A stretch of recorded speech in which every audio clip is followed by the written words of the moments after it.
Well, hello, it's Miss Gina, and you're here at Gina's Planet with Miss Gina. Hello, I'm Miss Gina, and we're going to read The Giver tonight, chapter 4.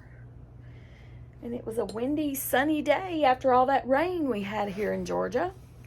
And so we've been reading The Giver for a little bit. It's a Newbery Honor Award book. And a lot of middle schools read this book.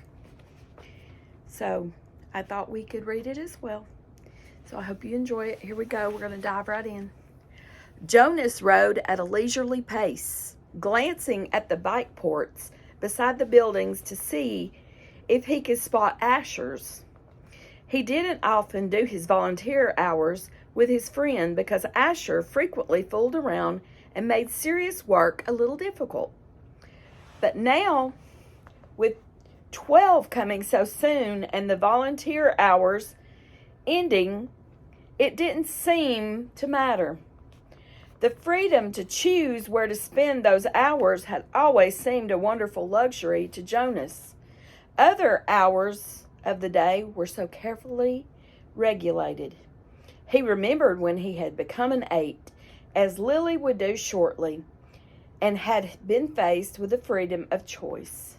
The 8s always set out their first volunteer hour a little nervously, giggling and staying in the groups of friends. They almost invariably did their hours on recreation duty first, helping with the younger ones in a place where they still felt comfortable. Trying to get my distance right. But with guidance, as they developed self-confidence and maturity, they moved on to other jobs, gravitating toward those that would suit their own interests and skills. A male 11 named Benjamin had done his entirety, nearly 4 years, in the rehabilitation center, working with citizens who had been injured.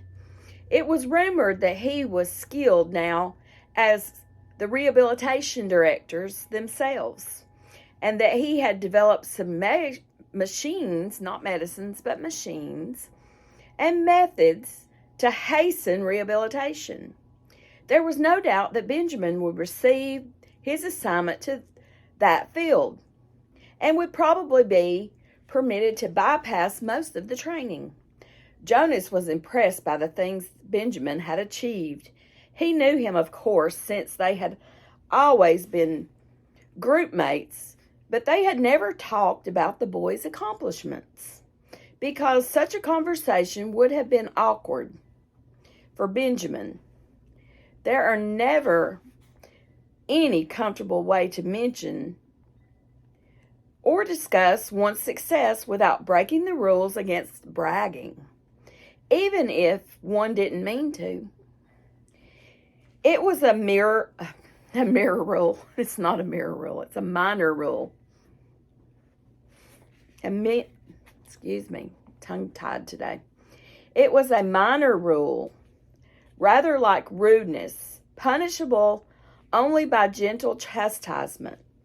He did better to steer clear of an occasion governed by a rule which would be so easy to break. I'm going to take these off for a minute. There.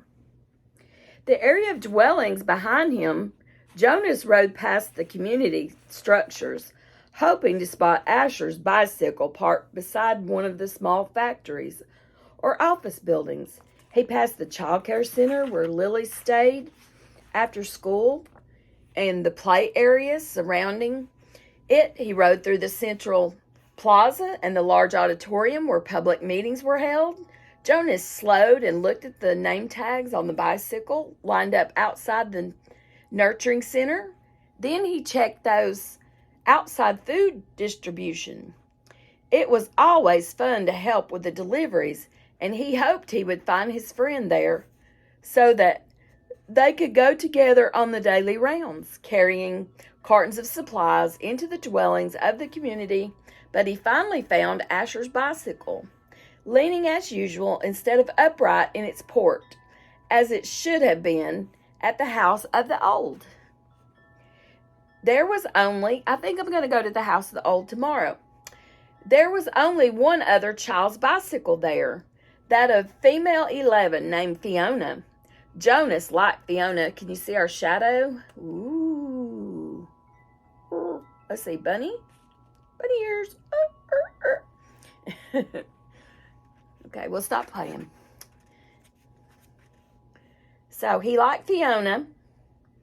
She was a good student, quiet and polite, but she had a sense of fun as well, and it didn't surprise him that she was working with Asher. Today, he parked his bicycle neatly in the port beside theirs and entered the building. "Hello, Jonas," the attendant at the front desk said. She handed him the sign-up sheet and stamped her own official seal beside his signature. All of his volunteer hours would be carefully tabulated at the Hall of Open Records.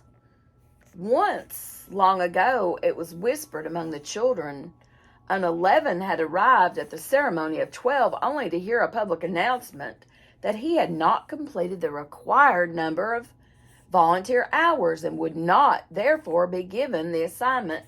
He had been permitted an additional month in which to complete the hours and then given his assignment privately with no applause. No celebration, a disgrace that had clouded his entire future. "It's good to have some volunteers here today," the attendant told him. "We celebrated a release this morning, and that always throws the schedule off a little. So things got backed up." She looked at a printed sheet. "Let's see, Asher and Fiona are helping in the bathing room. Why don't you join them there? You know where it is, don't you?" Jonas nodded, thanked her, and walked down the long hallway. He glanced into the rooms on either side. The old were sitting quietly, some visiting and talking with one another, others doing handwork and simple crafts. A few were asleep. Each room was comfortably furnished, the floor covered with thick carpeting. It was a serene and slow-paced place, unlike the busy centers of manufacture and distribution where the daily work of the community occurred. Jonas was glad that he had over the years chosen to do his hours in a variety of places that he could experience the differences. He realized, though, that not focusing on one area meant he was left with not the slightest idea, not even a guess, of what his assignment would be. He laughed softly, thinking about the ceremony again.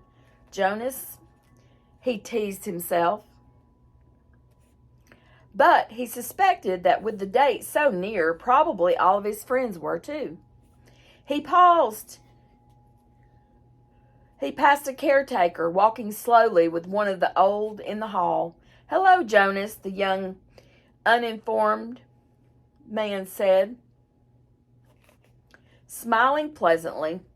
The woman beside him, whose arm he held, was launched over as he shuffled along in her soft slippers. She looked toward Jonas and smiled, but her dark eyes were clouded and blank. He realized she was blind. He entered the bathing room with its warm, moist air and scent of cleansing lotions. He removed his tunic, hung it carefully on a back hook, and put on the volunteer's smock that was folded on a shelf. "Hi, Jonas," Asher called from the corner. He was kneeling beside a tub. Jonas saw Fiona nearby at a different tub. She looked up and smiled at him. Think she might like him. But she was busy, gently washing a man who lay in the warm water. Jonas greeted them and the caretaking attendants at work.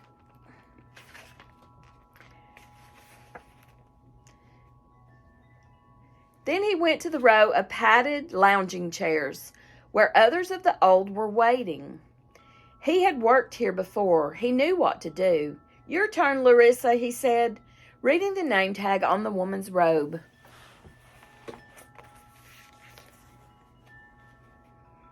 "I'll just start the water and then help you up." He pressed the button on the nearby empty tub and watched as the warm water flowed in through many small openings on the sides. The tub would be filled in a minute, and the water would flow, and the water, excuse me, I'm putting my wood before my flow. The water flow would stop automatically. He didn't step. He helped the woman from the chair, led her to the tub, removed her robe, and steadied her with his hand on her arm. As he stepped in and lowered herself, she leaned back and sighed with pleasure, her head on a soft cushioned headrest. "Comfortable?" he asked, and she nodded. Her eyes closed. Jonas squeezed cleansing lotion onto the clean sponge at the edge of the tub and began to wash her frail body. Last night, he had watched as his father bathed the new child. This was much the same: the fragile skin, the soothing water, the gentle motion of his hand, and the slippery with soap. The relaxed, peaceful smile on the woman's face reminded him of Gabriel being bathed. And the nakedness, too. It was against the rule for children or adults to look at another's nakedness. But the rule did not apply to new children or the old. Jonas was glad. It was a nuisance to keep oneself covered while changing for games, and the required apology if one had by mistake glimpsed another body was always awkward. He couldn't see why it was necessary. He liked the feeling of safety here in this warm and quiet room. He liked the expression of trust on the woman's face as she lay in the water, unprotected, exposed, and free. From the corner of his eyes, he could see his friend Fiona help the old man from the tub and tenderly pat his thin, naked body dry with an absorbent cloth. She helped him into his robe. Jonas thought Larissa had drifted into sleep, as the old often did, and he was careful to keep his motions steady and gentle so he wouldn't wake her. He was surprised when she spoke, her eyes still closed. "This morning he celebrated the release of Roberto," she told him. "It was wonderful." "I knew Roberto," Jonas said. "I helped with his feeding the last time I was here, just a few weeks ago. He was a very interesting man." Larissa opened her eyes happily. They told his whole life. "Before they released him," she said. "They always do. But to be honest," she whispered with a mischievous look, "some of the tellings are a little boring. I've even seen some of the old fall asleep during tellings. When they released Edna recently." "Did you know Edna?" Jonas shook his head. He couldn't recall anyone named Edna. "Well, they tried to make her life around sound meaningful. And of course," she added primly, "all lives are meaningful. I don't mean that they aren't, but Edna, my goodness, she was a birth mother. And then she worked in food production for years until she came here. She never even had a family unit." Larissa lifted her head and looked around to make sure no one else was listening. Then she confided, "I don't think Edna was very smart." Jonas laughed. He rinsed her left arm, laid it back into the water, and began to wash her feet. She murmured with pleasure as he managed her feet with the sponge. But Roberto's life was wonderful. Larissa went on. After a moment, he had been an instructor of 11s. "You know how important that is. And he'd been on the planning committee, and goodness, I don't know how he found the time. He also raised 2 very successful children, and he was also the one who did the landscaping design for the Central Plaza. He didn't do the actual labor, of course. Now you're back. Lean forward and I'll help you sit up. Jonas put his arms around her and supported her as she sat. He squeezed the sponge against her back and began to rub her sharp-boned shoulders. Tell me about the celebration. Well, there are tellings of his life. That is always first. Then the toast. We all raised our glasses and cheered. We chanted the anthem. We made a lovely goodbye speech. And several of us made little speeches wishing him well. I didn't, though. I've never fond of public speaking. He was thrilled. You should have seen the look on his face when they let him go. Jonas slowed the strokes of his hand on her back thoughtfully.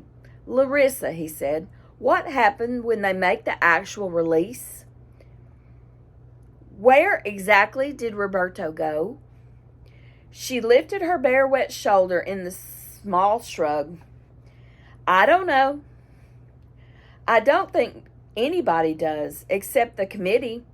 He just bowed to all of us and then walked, like they all do, through the special door in the releasing room.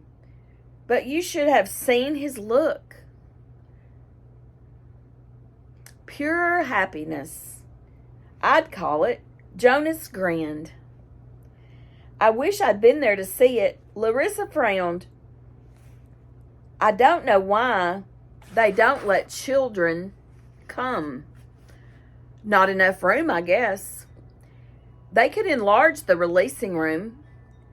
We'll have to suggest that to the committee. Maybe they'd study it, Jonas said slyly, and Larissa chortled with laughter. Right. She hooted, and Jonas helped her from the tub.